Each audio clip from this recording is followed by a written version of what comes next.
আরজিকর কাণ্ডে নতুন করে এফআইআর দায়ের করা হলো। আবারও নতুন করে এফআইআর দায়ের হয়েছে। মুখ্যমন্ত্রীর বার্তার পরে অভয়ের বাবার অভিযোগের ভিত্তিতে এফআইআর দায়ের। এফআইআর এ নাম রয়েছে প্রাক্তন বিধায়ক নির্মল ঘোষের, পানিহাটির প্রাক্তন পুরপ্রধান সোমনাথ দে, প্রাক্তন কাউন্সিলর সঞ্জীব মুখোপাধ্যায়ের নামও রয়েছে।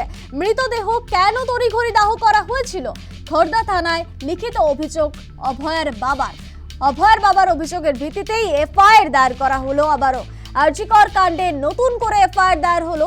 মুখ্যমন্ত্রীর বার্তার পরেই নতুন এফআইআর দায়ের।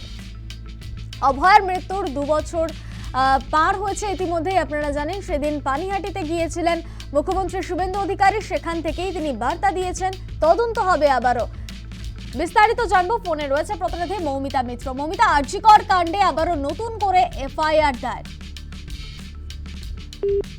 আমরা দেখেছি যে গত 9ই আগস্ট আরজিকর কাণ্ডের 2 বছর পূর্তিতে মুখ্যমন্ত্রী শুভেন্দু অধিকারী তিনি পানিহাটি গিয়েছিলেন এবং তিনি স্পষ্টতই নির্দেশ দেন যে অপহর মৃতদেহ তড়িঘড়ি দাহ করা হয়েছে বলে যে অভিযোগ অভয়ার পরিবারের তখনই করা হচ্ছিল, সেই অভিযোগের পরিপ্রেক্ষিতে ব্যারাকপুর পুলিশ কমিশনারের সিপিকে তিনি নির্দেশ দিয়েছিলেন তদন্ত করার। এবং ইতিমধ্যেই যেটা জানা যাচ্ছে যে খড়দা থানায় অভয়ের বাবা তিনি লিখিতভাবে অভিযোগ দায়ের করেছেন এবং তার অভিযোগের প্রেক্ষিতেই পানিহাটির প্রাক্তন তৃণমূল বিধায়ক নির্মল ঘোষ সহ 3 জনের বিরুদ্ধে এফআইআর দায়ের। সোমনাথ দে, প্রাক্তন কাউন্সিলর সঞ্জীব মুখোপাধ্যায়, তাদের বিরুদ্ধেও কিন্তু একাধিক ধারায় এফআইআর রুজু হয়েছে। ধন্যবাদ মৌমিতা। আরজিকর কাণ্ডে নতুন করে এফআইআর দায়ের করা হয়েছে। মুখ্যমন্ত্রীর বার্তার পরেই নতুন এফআইআর দায়ের।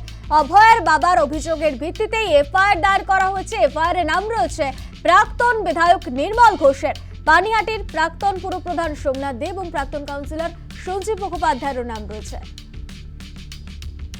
অভয়ের বাবার অভিযোগের ভিত্তিতেই এফআইআর দায়ের। কি বলছেন অভয়ের বাবা, শুনবো।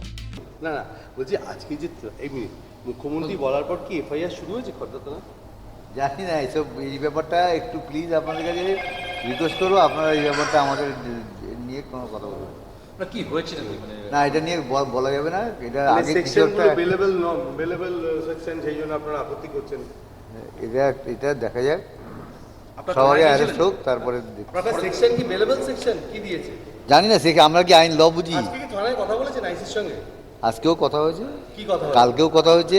এগুলো বলা যাবে না। মানে কি কথা একটু এগুলো সিএম এর বারণ করা আছে এবং পুলিশের পক্ষ থেকে হাইকোর্ট থেকেও বারণ করা আছে এই ব্যাপারে কিছু বক্তব্য রাখতে।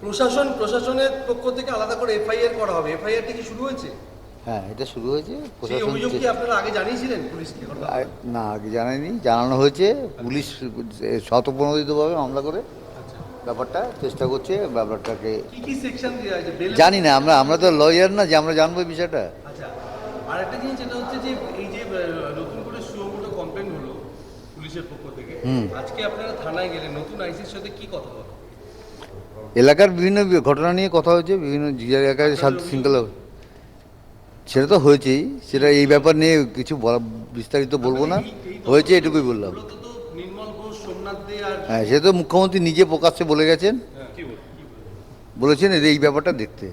যে ব্যাপারটা আমার মেয়েকে তাড়াতাড়ি পুড়িয়ে দিয়েছিল, সেই ব্যাপারটা নির্মল ঘোষ, সঞ্জীব মুখার্জি আর সোমনাথ দে, কেন এর কি উদ্দেশ্য ছিল সেটা ভালো করে তদন্ত করতে বলা হয়েছে। পুলিশ তদন্ত শুরু করেছে সেটা বলতে পারবো না। যে তদন্ত যে এফআইআর যে করা হয়েছে তাদের সেকশনগুলো তো বলা যায়, জানি না। আমি এই ব্যাপারে আমি অ্যাডভোকেট না, পুলিশ জানে।